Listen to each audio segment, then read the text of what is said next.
இது சாதாரணமான ஒன்று அல்ல. மக்கள் நம் இயக்கத்திலே இல்லை, இளைஞர்கள் இல்லை என்று சொன்னால் திமுக, அதிமுக போன்ற ஆண்ட கட்சிகள், ஆளும் கட்சிகளின் கூட்டணியிலே இடம்பெற்றுவிட முடியாது.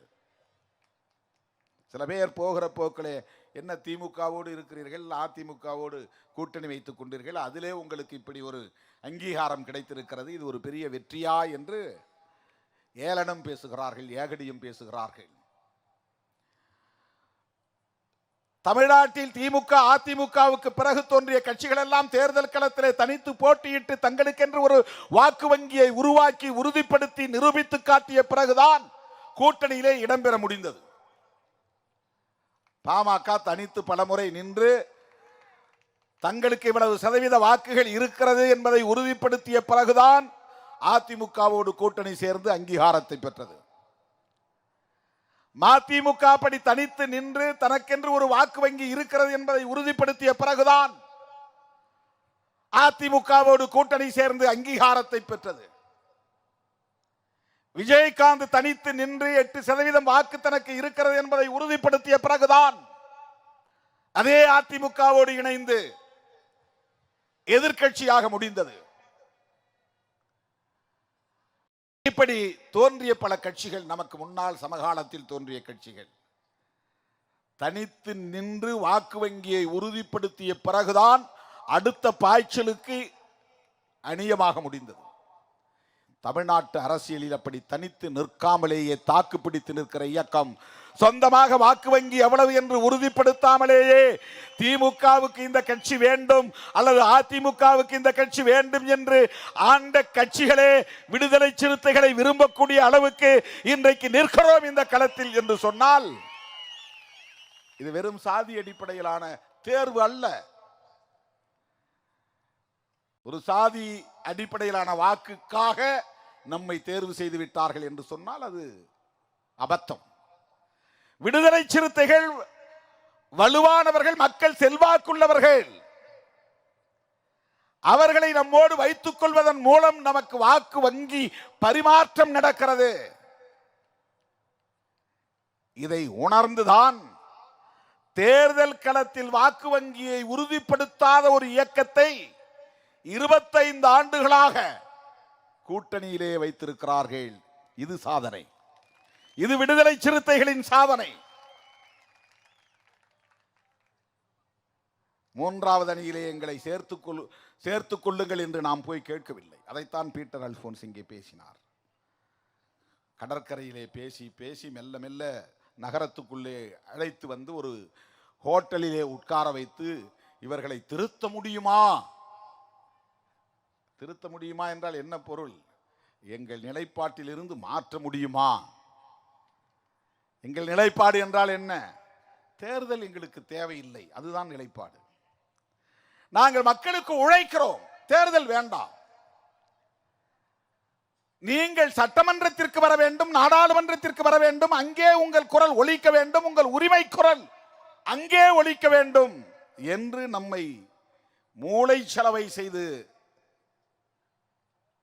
ஒரு போராட்டத்தில் வந்து மூப்பனாரை வாழ்த்துங்கள் என்று சொல்லி அழைத்து கொண்டு போய் அதையே கூட்டணியாக அறிவித்து அன்றைக்கு விடுதலை சிறுத்தைகளை கூட்டணியிலே இணைத்துக் கொண்டார்கள். அது ஒரு வரலாறு. தாமிரபரணி படுகொலையை கண்டித்து பனகல் பூங்கா அருகே நடைபெற்ற உண்ணாநிலை அறப்போராட்டத்தில் மூப்பனாரும் அமர்ந்திருக்கிறார்.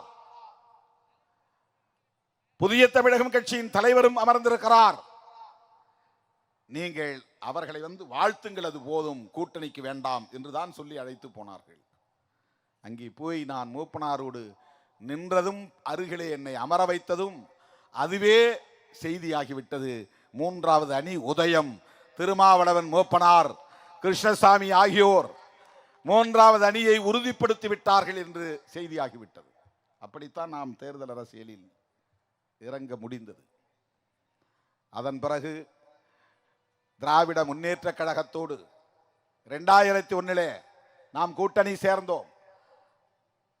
99 மூப்பனார் சைக்கிள் சின்னத்திலே நம்மை போட்டியிட வைத்தார்.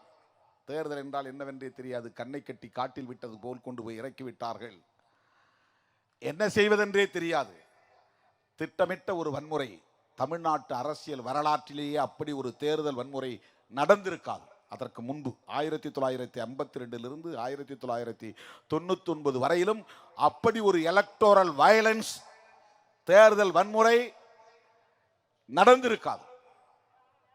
திருமாவளவனுக்காக விடிய விடிய மக்கள் காத்து கிடக்கிறார்கள் என்பதை கண்ட பிறகு 10 மணிக்கு மேலும் விடிய விடிய மக்கள் வாக்கு சேகரிக்கிறார்கள். அவன் வருகிற வழியெல்லாம் காத்து கிடக்கிறார்கள். கிராமங்கள் தோறும் சைக்கிள் சின்னத்தை அவர்களே எழுதி வைத்திருக்கிறார்கள், வீடுகளில் எடுத்து கட்டி வைத்திருக்கிறார்கள். இதை பார்த்து ஆத்திரமடைந்தவர்கள் வன்முறையில் ஈடுபட்டார்கள். 15 கிராமங்களை முற்றாக எரித்து சாம்பலாக்கினார்கள். அதுதான் இங்கே தோழர் ரவிக்குமார் அவர்கள் சாதியால் சிதைந்த ஜனநாயகம் என்கிற பெயரில் புத்தகமாக இன்றைக்கு கொண்டு வந்திருக்கிறார். அவ்வளவு பெரிய வன்முறை. 90க்கும் மேற்பட்ட இளைஞர்கள் காயம்பட்டார்கள். நூற்றுக்கணக்கான கிராமங்கள் தாக்கப்பட்டன. வண்டிகளில் ஏறி போய் வீடு வீடாக பெட்ரோலை ஊற்றி கொளுத்தினார்கள். திருமாவளவனுக்கு ஓட்டு போட்டார்கள் என்பதை தவிர வேறு எந்த குற்றமும் செய்யவில்லை. அவ்வளவு பெரிய வன்முறைகளையும் தாண்டி 3வது அணியிலே 2.25 லட்சம் வாக்குகளை பெற்ற இயக்கம் விடுதலை சிறுத்தைகள் கட்சி. அன்றைக்கு மூப்பனார் அணியிலே ப. சிதம்பரம் அவர்களும் போட்டியிட்டார். 39 தொகுதிகளில் ஒரே ஒரு தொகுதிதான், சிதம்பரம் தொகுதிதான். 2,25,580 வாக்குகள். மற்ற தொகுதிகள் எல்லாம் 1 லட்சத்துக்கும் குறைவுதான்.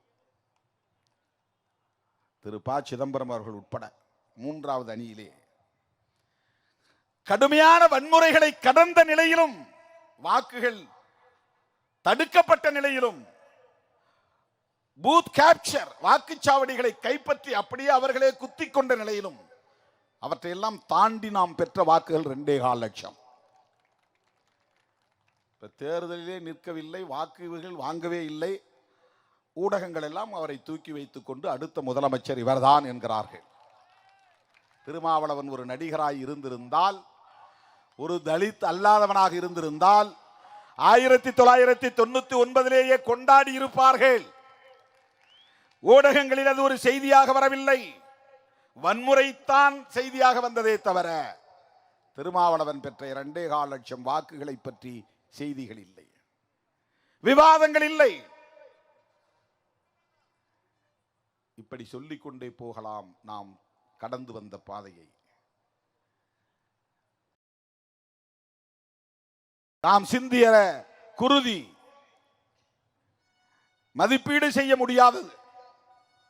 அதனால் தான் இந்த அங்கீகாரம் பெற்றவுடனேயே நான் சொன்னேன், இந்த அங்கீகாரத்தை 1999 ஆண்டு தேர்தல் வன்முறையிலே பாதிக்கப்பட்ட என் உயிரின் உயிரான விடுதலை சிறுத்தைகளுக்கு சமர்ப்பணம் செய்கிறேன்.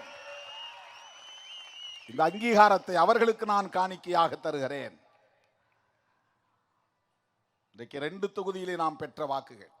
அங்கீகாரம்னா என்ன? அங்கீகாரம்னா ஒரு வடமொழி சொல்லு, தமிழ் சொல் இல்லை, அது ஒரு சான்ஸ்கிரிட். தமிழில் ஏற்பிசைவுன்னு அர்த்தம், ஏற்றுக்கொள்ளுதல் அப்படின்னு அர்த்தம், ஒப்புக்கொள்ளுதல் அப்படின்னு அர்த்தம். விடுதலை சிறுத்தைகளையும் ஒரு மாநில கட்சியாக ஒப்புக்கொள்ளுதல் அப்படின்னு அர்த்தம், ஏற்றுக்கொள்ளுதல் அப்படின்னு அர்த்தம். இந்திய தேர்தல் ஆணையம் சில வரையறைகளை வைத்திருக்கிறது. என்ன வரையறைகளை வைத்திருக்கிறது என்றால், நாடாளுமன்ற தேர்தலாய் இருந்தால் 25 தொகுதிகள் ஒரு மாநிலத்திலே இருந்தால் 25 தொகுதியிலே ஒரு தொகுதி வெற்றி பெற்றால் ரெகக்னிஷன், 25க்கு மேலே இருந்தால் 39 தமிழ்நாட்டிலே, ஆகவே 2 தொகுதிகளில் வெற்றி பெற்றால் அங்கீகாரம். அது தேர்தல் ஆணையத்தின் சட்டத்தில் இருக்கிற வரையறை. இது மாநில கட்சிக்கானது. தேசிய கட்சியாக இருந்தால் அதற்கு வேறு வரையறைகள். 4 மாநிலங்களில் மாநில கட்சியாக இருந்தால் அது தேசிய கட்சியாகும், அல்லது 2% இடங்களில் வெற்றி பெற்றிருந்தால் அது தேசிய கட்சியாகும்.